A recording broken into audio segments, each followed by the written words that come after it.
Excuse me. Sorry. 2 eggs this morning. I'm sure we'll get more throughout the day.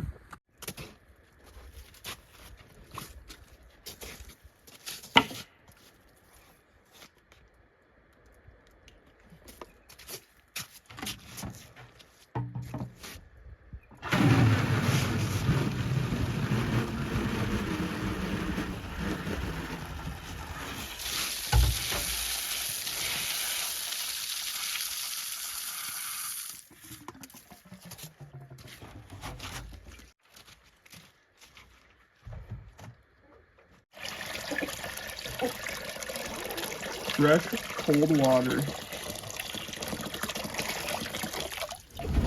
Sweet, another egg. Well, back at it. It's going to be another day of firewood today. Like I was saying in my last video, you kind of just go with the seasons when you're doing this kind of thing. So springtime or late winter like this, I'm just putting up firewood. I have to make sure I have enough firewood for next year. I'd like to get plenty ahead. It's kind of that weird in-between season where winter's kind of hanging on, but the temperatures are a little bit more mild, but the ground's still frozen, so you can't do any yard work or, build anything. So it's just a great time to do firewood. I should have these 2 cubbies full, maybe by the end of the day. And then from there, I'll just stack stuff behind the woodshed, and that stuff will get moved into the 3rd cubby once I build my shop this spring, and I have a place to store all my stuff like my snow blower. I got a generator under there, some lumber. I'm like long overdue for a shop. In fact, people always ask like, what would I do different? I would almost build a shop first, because if you're going to be like homesteading and, living off grid or whatever, you need a place to fix things. You need a place to store your tools. And I've never really had that. I built like a little tool shed / workshop, but it ended up becoming a storage shed. So this spring is going to be the year that I actually get my shop built, and I'm really excited for it.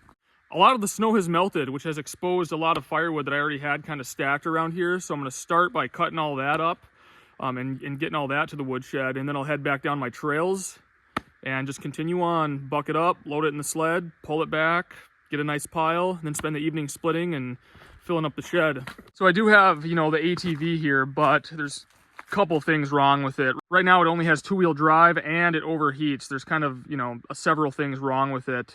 I bought this thing super cheap and I've gotten my money's worth out of it already. And I'm just trying to decide if I want to put, hundreds of dollars into this thing or not. I'm thinking I kind of don't. I might just sell it to somebody who wants a project 4-wheeler. It still runs. It just, overheats pretty fast and only has 2-wheel drive. So it's pretty much worthless in the snow right now. It's only a 250 as well. So I don't know. I think I might just save up and get a bigger machine one of these days. This thing, it's really rusty, and I just don't really know if I want to stick any money into it.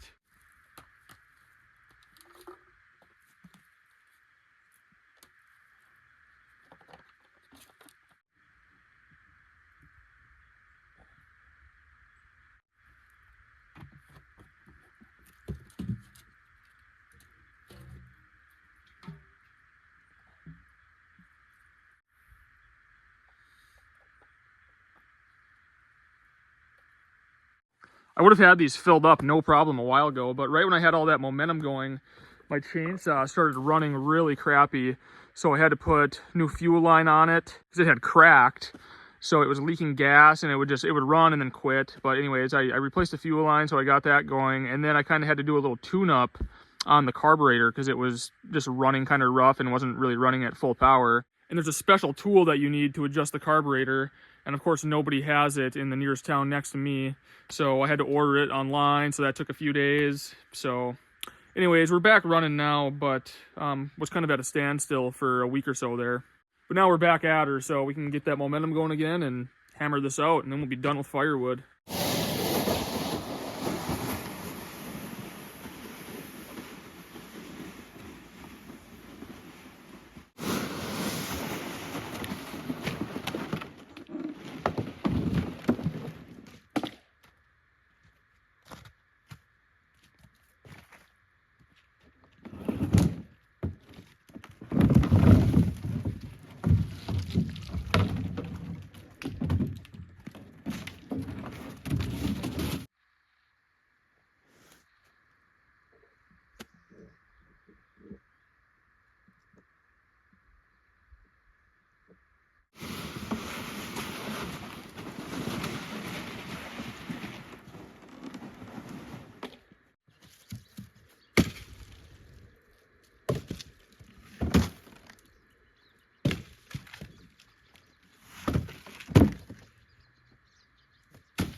Well, I think that's all the cutting I'm gonna do today. Got a bunch of stuff laying in here. I gotta kick out to the trail. All this stuff.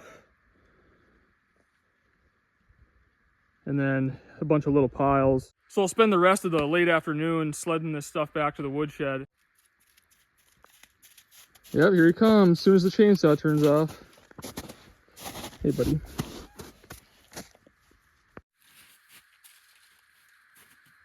Hey, bud.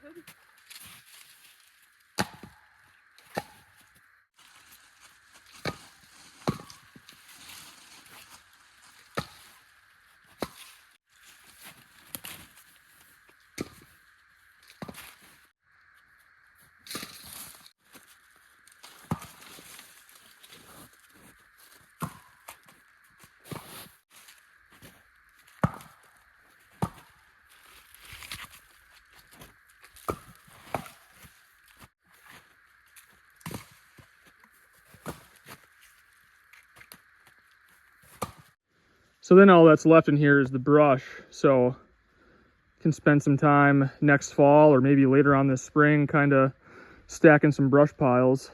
I would say about 90% of the wood that you're seeing me sled back here is all popple. So leaving all the hardwoods. There's a lot of hardwoods here actually, but I'm just thinning out all the popple because they grow like weeds and it just makes the woods really thick. And yeah, as I'm establishing my yard, I'm cutting all the popple down, but I'm leaving all pines, all birch, well, the decent birch that are gonna actually become nice trees, maples. In my last video, someone was asking what I'm gonna do when I log off all my woods. I'm not gonna do that, but I've been heating with wood for years right from the land here now, and I've hardly put a dent in our woods. You know, it's all heavily wooded. I mean, I got a lot of land that goes this way yet, this way. Most of the land goes that way and that way. So there's a ton of wood here, and as long as you're harvesting it properly, you know, you're not going to deplete your woods. You know, if you allow things to grow back, like if you cut a hardwood tree down, new saplings will automatically grow right from that stump, and it'll start growing a new tree. You don't even have to plant it if you leave the stump. And the popple just grow like weeds anyways, so if I cut down a little area, I mean, there's already saplings like pretty tall growing back. But besides getting wood from your land, I mean, I get firewood for free all the time from people. My neighbor's giving me a bunch of good hardwood too. And all this woods was all farm fields not that long ago. So it does grow back. And I mean, if you just put an ad up on Facebook Marketplace, like need firewood, I mean, you'll have tons of messages of people, oh, come clean up my woods, come cut all this wood that's down, or, you know, come take this, we just cleared some land on our property, come take the wood. So there's lots of ways you can get wood for free. Unfortunately, you know, if a storm goes through, there's tons of people getting rid of firewood. That's a great time to like stock up on years worths. The only downside is you have to go get it and then haul it back. So, you know, it's not that great. It's not as good as getting it right from your own land. You can also get permits through the National Forest to cut on National Forest land, and you can get some firewood that way too. I don't know what the permits cost these days, but I do know of people that do that.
Getting there, I'll go a little bit higher on this row, and then I'll have enough to finish off this front row as well.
So this cubby is completely full. I just have the front row to go on this one. So yeah, we're getting there. The heat bill is just about paid.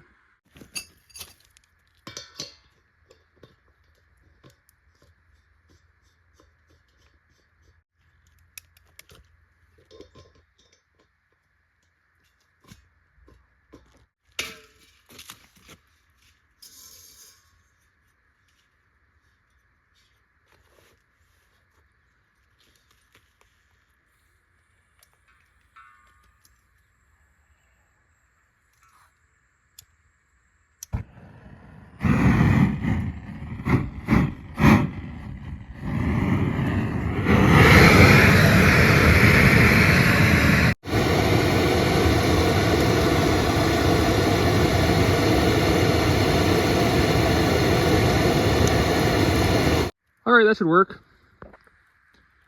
It's a good day to get rid of the scrap wood pile from all the cutoffs, you know, from doing the addition and other projects. So all this is junk. And then I'll go ahead and torch this brush pile as well, get rid of that.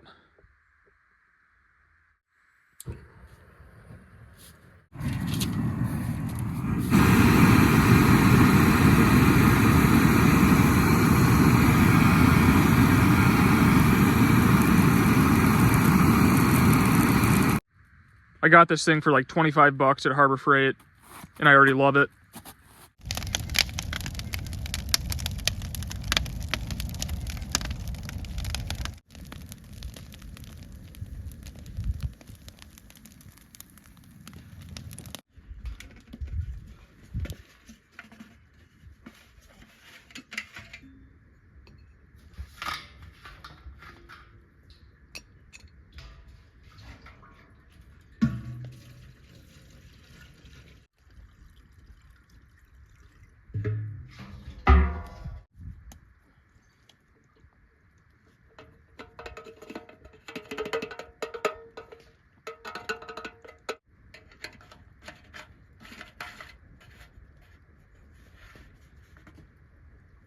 All right, those piles are pretty much burned up, and it is t-shirt weather. I don't know what the temp is right now, but it's warm.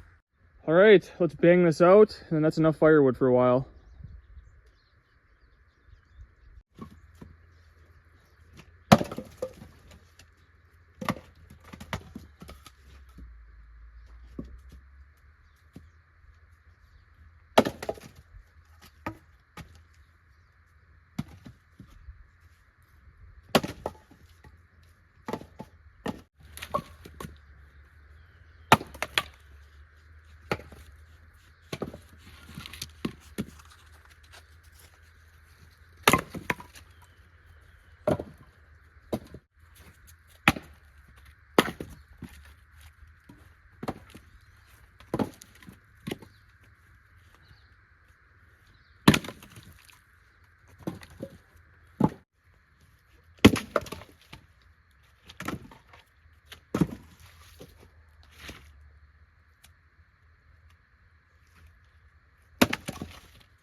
Well, there we go. I could do a little bit more up on top here, but with what I have right here, feeling pretty good about next winter. with those 2 cubbies full, that's pretty much what we go through in a typical winter. And this was my first year running, you know, the 2 wood stoves to heat the cabin, so wasn't really sure. You know, it was probably a pretty typical winter this winter. Not real cold, not real warm. We definitely had some cold snaps. But I'm really liking where we're at right now, and I still have a bunch more to cut up.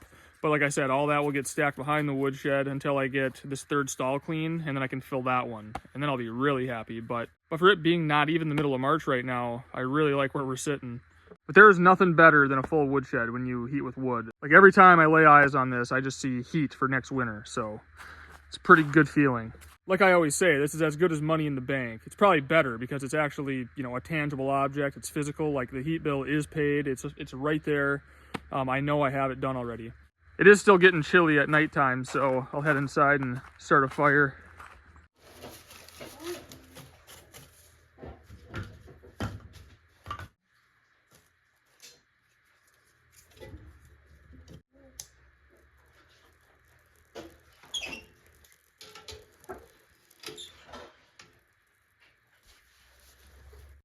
Next fall, I really do need to just fill up like a bunch of or like a couple of those green sacks of birch bark, because yeah, I love it for starting fires compared to newspaper and stuff.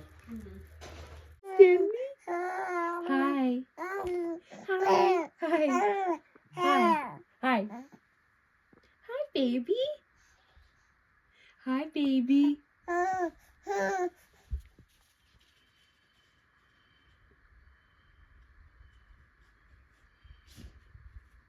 Well, I'm really liking where we're at. It's nice to have those 2 cubbies full. Now I'll start getting some more wood up here for that 3rd stall eventually. A lot of snow has melted the past couple days. So next video, I might do the screened-in porch. No promises, but that is something that I could do. You know, the deck's already built. It already has the roof on it, so I just kind of need to build the screened-in part, so I don't need to wait for the ground thaw for that. It'd be good to get that done, you know, because then we can sit outside and enjoy the summer and not get eaten alive by mosquitoes. You know, we can sit out there with Stanley and have our morning coffee. It'd be pretty fun. Feels really good to be outside and, you know, not having to wear snowshoes and being able to get some stuff done in the yard. Who knows, maybe we'll have an early spring. I would be kind of a fan of that. So that should be enough firewood videos for a while. Like I said, I just show what I'm doing. So I've been doing firewood for couple weeks, not only just here but also at our the old family homestead, because we have campfires there all the time. So I spent about 4 days over there with my dad and uncle getting some firewood put up over there. So next video we should be on to something a little bit more exciting. But as always, thank you for watching, and I will see you soon.